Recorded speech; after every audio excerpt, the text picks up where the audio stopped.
Alright, so how's it going, people? I hope you all are doing well. Now, it's pretty well known the fact that family YouTubers has a reputation of exploiting their kids, right? As well as allegations of scamming people and stuff, right? Pretty good examples could be Daddy05 or the Ace family. It's almost like every other damn month, some family YouTuber is gonna get exposed for doing some shenanigans, right? And this is no exception. Now, a video was released on KSL News titled 8-passenger YouTube star business partner arrested on suspicion of child abuse. And it's some pretty crazy stuff, so I thought we should take a look at it. So without further ado, let's get right into it. Police say this is the house a young child escaped from and went to a neighbor's house asking for food and water. They said that child was severely malnourished along with another one they found inside the same home. Imagine having to escape your family, then run to your neighbor just to get some food and water. It's terrifying, man. On the side note, what even is this house, man? It's literally just a block of concrete in the middle of nowhere. I wouldn't be surprised if they actually hide like several bodies or some shit like that in it, because it looks like the back of a warehouse. Now, we talked to neighbors in this area and they said that they don't really know the homeowner of this home very well.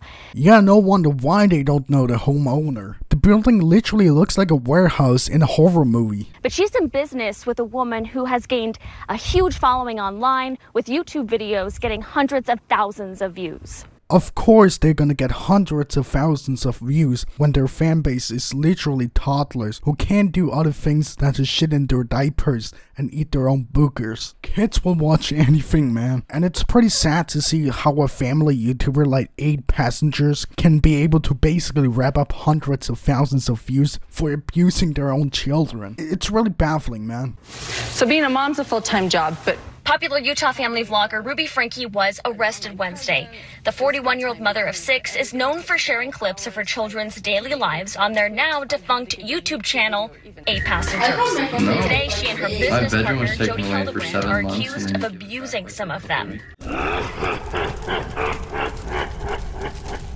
Dude, the smile says everything. It looks so creepy. Lock her up for life, alright? Also, why would you need to show the daily life of a child? This is why I don't really like family channels. You know, the kids won't have a good childhood because they're gonna be put in front of the camera 24/7 every goddamn day. You know, let them have their own privacy, man. Let them have their childhood. Let them go outside and play with their friends or play some football or basketball or whatever, tennis, whatever. Let kids do kid stuff. Now, this should be common sense for basically everyone, but when you have some greedy parents who just want to exploit their own children for monetary gain, it becomes a pretty big problem. And at this point, you shouldn't even have kids to begin with. Be a responsible parent and not a complete fucking moron.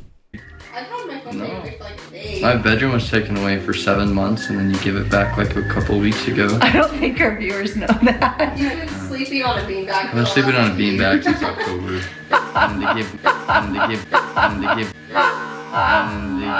Yeah, someone lock her up for life and throw away the keys. God damn it. I really hope that's a joke, but given the circumstances and the allegations, then I don't really think it is. I mean, I really wouldn't be surprised if it wasn't a joke. And I'm pretty sure this should be a pretty red flag for basically anyone, really. You don't take away your son's bedroom for 7 months. Actually, you don't even take away his bedroom. It should be parenting to have a bedroom for his sons, or at least siblings sharing bedrooms, alright? It shouldn't come to the point that he had to literally sleep with a beanbag on a floor. I mean, yeah, sure. If you just moved into the home and don't have any furniture or anything like that, you know, no couches, no bed, etc., you know, then sure, it could be a lot more acceptable to just, you know, throw a beanbag and then sleep on that, right? But considering the fact that they've probably lived there for a pretty long time, in fact, they're actually sitting in a couch, then I don't really think furniture is the issue here. What I think is the issue here is complete bad parenting. My room back like 2 weeks ago. Police say a clearly malnourished 12-year-old child crawled out of the window of Hildebrand's Ivans area home.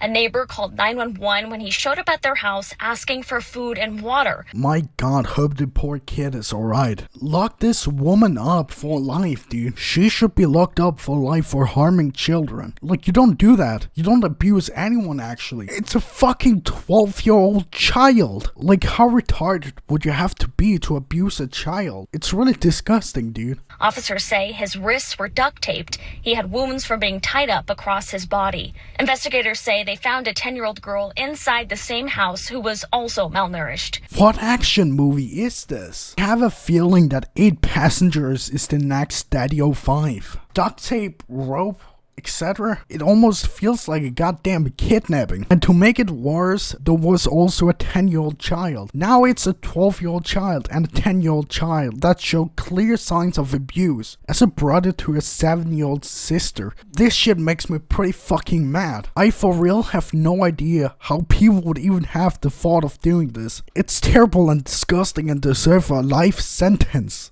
Franke's family vlogs ended without a specific reason given.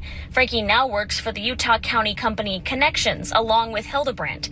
It's described as a treatment program for those with mental health and addiction issues. I wouldn't trust them to take care of my mental health. I have pretty severe mental health problems myself that I'm dealing with and in treatment for. And I wouldn't be comfortable with having like a psychiatrist or like a psychologist who has a history of abusing children. It literally seems like the worst combination ever, really. I feel like they would give the advice that is the complete opposite of what is really needed. They sound like they're the people that basically tell you the fact that you're fake diagnosis and stuff like that, even though you have it confirmed in your papers, instead of giving you the treatment that you really need. Connections has been the subject of a lot of controversy, specifically for its teachings on parenting. Who even gave them green light to their project? Like, isn't there a verification check, background check and whatnot before even being able to make this type of project? Like, don't you need a specific study? How come they've gotten green light to it?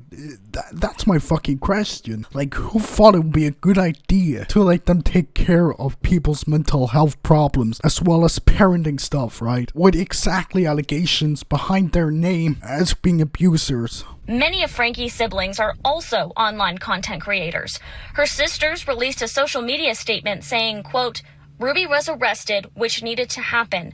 Jody was arrested, which needed to happen. The kids are now safe." Well, that's at least a good thing. At least they've been arrested. However, the damage has already been done. You have kids that are probably traumatized. I mean, these kids gonna have a pretty rough time growing up. Gonna have trust issues and whatnot, right? You got shitted on by your own fucking parents, the people that needed to really support you. The people that really needed to be there for you. I find it pretty surprising on the fact that they've first been caught now, right? I mean, there should have been a lot of red flags, even for the viewers themselves, right? I get the fact that they're probably just kids watching the videos, but there has to be at least one adult watching the videos and being able to see the red flags, right? So it's really baffling on the fact that they've first been caught now. Franke's eldest daughter, Sherry, posted this picture on Instagram with the caption, "Finally." In the next slide, she said her family is glad justice was served. She wrote, quote, "We've been trying to tell police and CPS for years about this." And this strengthens my question even more. How come they've first been caught now? Like, if they've reported it several times, right? How come they first acted now? The consequences is already here, right? The damage has already been done. Like, I mean, come on, the building itself looks pretty sketchy. The Santa Clara Ivins Police Department did not provide an update on the children's condition. According to the Washington County Sheriff's Office, Franke is still in custody. At this point, we know the Santa Clara Ivins Police Department is working with the Springville Police Department on this case. We will continue to bring you updates as we get them, both down here in southern Utah and up in Utah County. Shelby Lofton, KSL 5 News. In conclusion, I hope they stay in custody, and I hope they get a life sentence. Like, how sad and pathetic would you need to be to abuse people, especially children? Now, I think it shines up the allegations of a lot of family channels out there, and I feel like they should be investigated as well, because there's kind of a pattern here. Because we've seen this before with Daddy 05, Dave's family, and now the 8 passengers. Anyways, this is where I'm gonna be wrapping up the video. If you enjoyed the video, hit the like button. It would be really appreciated. Follow me on Twitter or now X at NickyMuckyClips. Subscribe if you're new. Hope you're gonna have a wonderful, amazing day. See you in the next video. Peace out. Love you.